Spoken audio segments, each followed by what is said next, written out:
Morning students, today we start the new lesson number 4, Kingdom Animalia.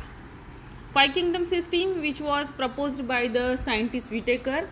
In that five kingdom system, all the living organisms are classified into different five groups, right? From that, fourth most important group, fifth most important group is Kingdom Animalia, in which all the animals on the earth included in this Kingdom Animalia. So today we see about the Kingdom Animalia.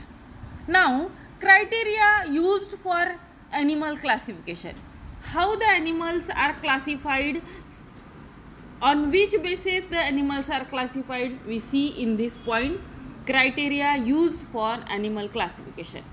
Now, first one, grades of organization. पहिला point आहे grades of organisation म्हणजे cellular कसं grade आहे, unicellular आहे का multicellular आहे, या हा एक पॉइंट आहे. दुसरा सेल टिश्यू, थर्ड आहे टिश्यू ऑर्गन, फोर्थ आहे बॉडी सिमेट्री, फिफ्थ आहे asymmetry, radial symmetry, bilateral symmetry. All these are the symmetry types. आणि नंतरचा पॉईंट आहे कॅव्हिटी. का बॉडीमध्ये कोणत्या टाईपची कॅव्हिटी आहे, असिलोमेट आहे, सिडोसिलोमेट आहे, सिलोमेट आहे. लास्ट पॉईंट आहे जर्म लेअर डिप्लोब्लास्टिक आहे, ट्रिप्लोब्लास्टिक आहे, सेगमेंटेशन आहे, अनसेगमेंटेशन आहे, सेगमेंटेड आहे. So all these are the criteria for the classification of animal. हे क्रायटेरिया झाले जे ॲनिमलच्या क्लासिफिकेशनसाठी उपयोगात आणलेले आहे.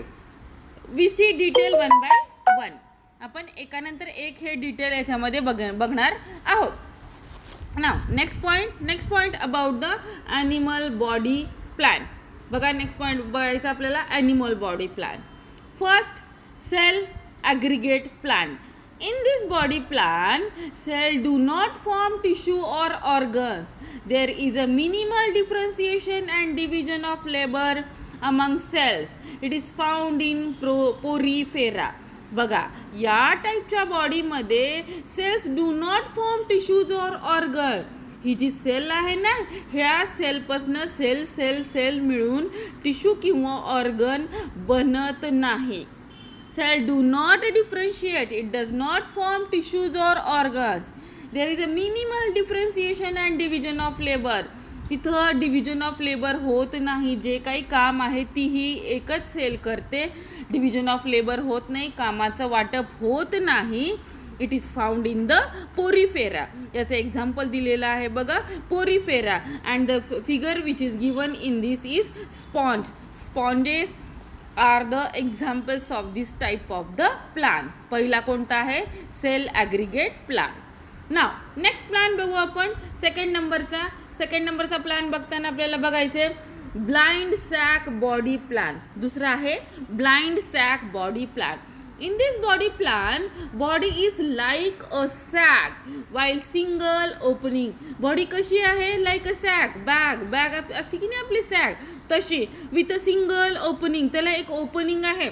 बघा, फिगरमध्ये जर हायड्रा बघताय तुम्ही तर त्या हायड्राच्या फिगरमध्ये असं दिसेल की बॉडी आहे आणि त्याला एक समोरची ओपनिंग आहे. So here what happen in this body, the body is like a sack having single opening.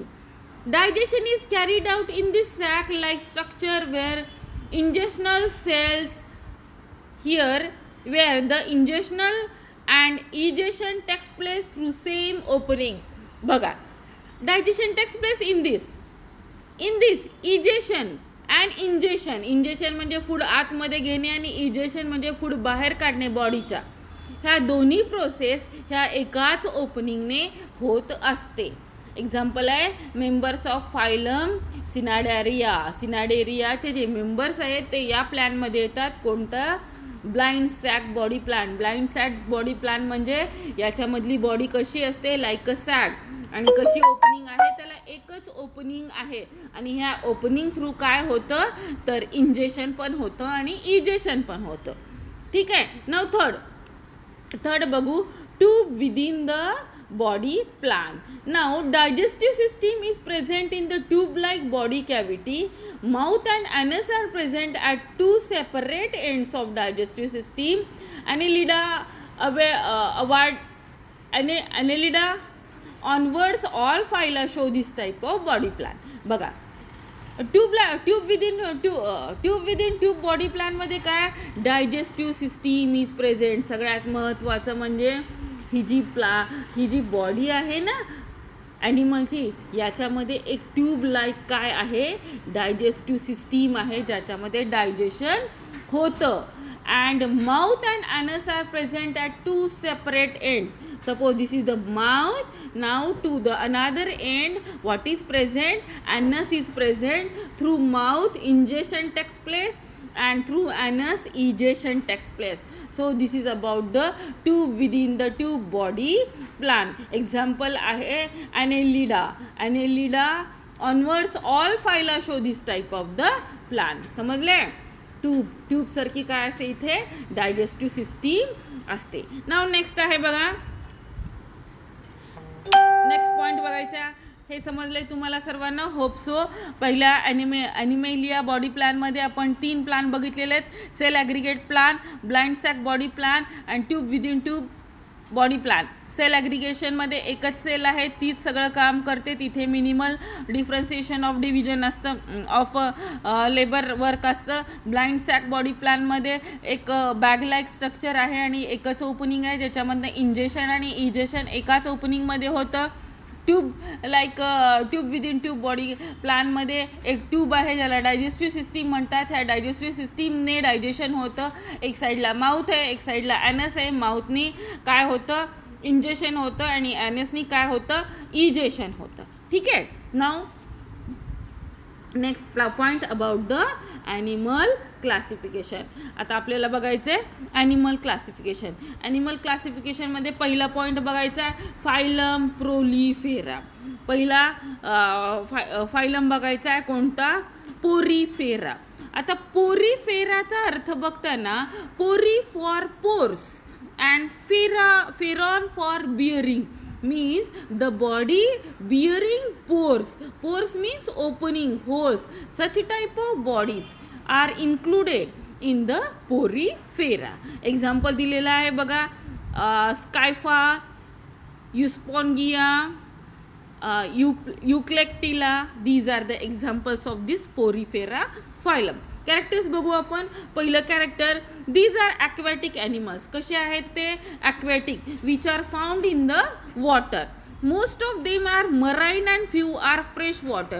Most of them are marine means they are found in marine water means sea water and few are found in the fresh water. काही marine water मध्ये सापडतात, काही fresh वॉटरमध्ये सापडतात. They are also called as sponges. त्यांना काय म्हणलेलं आहे स्पॉन्जेस म्हणलेलं आहे. ठीक आहे. Now next character most of them have asymmetric body. बघा त्याच्यामधल्या बऱ्याच ॲनिमल्सची बॉडी कशी असते असिमेट्रिक बॉडी असते. Body of this animals consist of many cells with little division of labour. बघा ही बॉडी कशी आहे कन्सिस्टिंग ऑफ मेनी सेल्स. एका सेलनी बनलेली आहे का नाही मीन्स मल्टीसेल्युलर आहे. परंतु डिव्हिजन ऑफ लेबर कसं असतं मिनिमम डिव्हिजन ऑफ लेबर असतं. Hence their body is considered as a colony of different types of the cells. म्हणून यांच्या बॉडीला काय म्हणलेलं आहे कॉलनी ऑफ डिफरंट सेल्स. ही काय आहे डिफरंट सेल्सची कॉलनी आहे आणि अशा प्रकारे या ॲनिमल्सची बॉडी बनलेली असते. नाव नेक्स्ट कॅरेक्टर बघू. These are sedentary animals. Sedentary म्हणजे एका जागी स्थिर असलेले animals, sedentary animals. So these are sedentary animals. They cannot move from one place to another place. That's why these are called as sedentary animals. On their body they bear numerous minute pores. त्यांच्या बॉडीवरती कितीतरी pores असतात, कितीतरी holes असतात. Called as त्यांना काय म्हणलेले ostia. त्यांना म्हणलेले ostia. It is called as ostia. through which water enters in the body cavity. स्पोरो त्या बॉडी कॅव्हिटीला म्हणलेलं आहे स्पॉन्जिओसिल. ह्या ऑस्टिया थ्रू वॉटर बॉडीमध्ये च्या आतमध्ये बॉडीच्या कॅव्हिटीमध्ये जाते. And the cavity which is present inside the body that cavity is called as spongocoel. Spongocoel COEL. The meaning of COEL is always cavity. COELचा अर्थ काय असतो? Always cavity. स्पॉन्जमध्ये असणारी कॅव्हिटी म्हणून त्याला काय म्हणलेलं आहे? स्पॉन्जिओसिल. ओके, ठीक आहे. Now next, water leaves the body through single large opening called as osculum. बघा याला काय आहे? सिंगल लार्ज ओपनिंग आहे. Body comes outside through this osculum. Water बाहेर कसं निघतं? तर ह्या ऑस्कुलममधनं निघतं. आणि मध्ये कसं जातं? तर ह्या छोट्या छोट्या पोर्सकडनं आतमध्ये बॉडी कॅव्हिटीमध्ये पाणी आतमध्ये जातं. या पोर्सला काय म्हणलेलं आहे? ऑस्टिया. ऑस्टिया थ्रू वॉटर आतमध्ये जातं आणि ऑस्क्युलम थ्रू ते बाहेर येतं. Now next character, see here. Water is circulated in the body through the canal system. वॉटरचं सर्क्युलेशन होतं through a body. That system is called as which system? Canal system. Canal सिस्टीमनी water circulation ह्या बॉडीमध्ये होतं. During its circulation, cells of the animal body absorbs food, exchange respiratory gases and release excretory product. बघा सगळ्यात महत्त्वाचा point आहे, जेव्हा हे सर्क्युलेशन होतं, during this circulation cells of this animals absorb the food, exchange the gases and also release excretory products. म्हणजे जे काही कामं होत असतात, that all the works means digestion of food, absorption of food असेल, एक्सचेंज ऑफ गॅसेस असतील, exchange of excretory products असतील, release of excretory product असतील, all these work are done during the circulation. Right. Now next point बघू आपण. Next point पाहू बघा.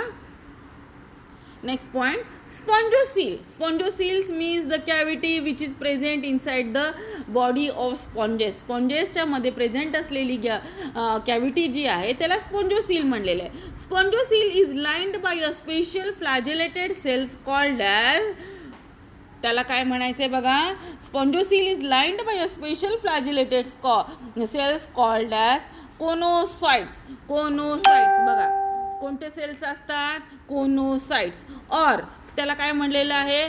Collar cells. Breathing of flagella creates water current. When beating of flagella, when this flagella get beats at that time what happen? What is formed? Water current is formed. Water current is formed.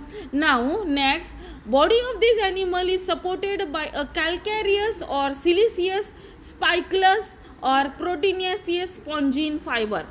बघा ह्या ज्या स्पॉन्जेसची body आहे ना, ही याला support दिलेला आहे bye अ कॅल्केरियस और सिलेसियस, that is called as, what is called as spiculous or spongine fibers. Spiculous or spongine fibers नी बॉडी ही सपोर्ट केलेली आहे. in which group? In porifera group, or the example is sponges. Now about the next बघू आपण. Next character आहे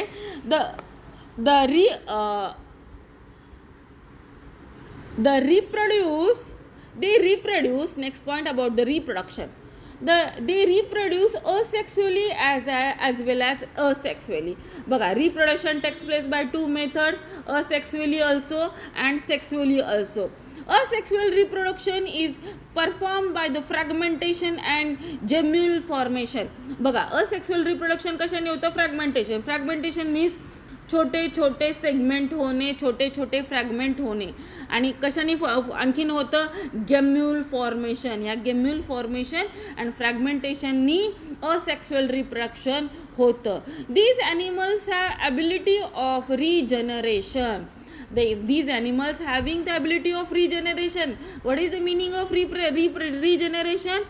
If suppose some part of the animal get cut, Suppose this part get cut from the main body, this animal form the same part. This process is called as the regeneration. These animals can regenerate their organ. Now about the sexual reproduction. Sexual reproduction is performed by the formation of gametes. Here gametes are formed during the sexual reproduction. Which type of gametes? Two types of gametes are formed. Male gamete is formed and female gamete is formed. Fertilization is internal. Here fertilization takes place, but that fertilization is internal. Which type of fertilization is here? Internal. Development takes place through indirect larval stage. जी पुढची development आहे indirect larval स्टेजमध्ये याची development होते. So these are about the characteristics of the first phylum. पहिला phylum आपण बघितलेला आहे. पहिला फायलम कोणता होता?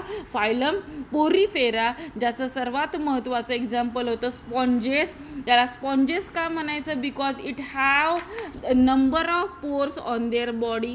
त्याच्या बॉडीवरती नंबर ऑफ पोर्स आहेत आणि ह्या पोर्समुळे these animals absorbs the water and act like a sponge. That's why these are called as the sponges. Hope so you understand all this. Write all the points in your notebook. Thank you.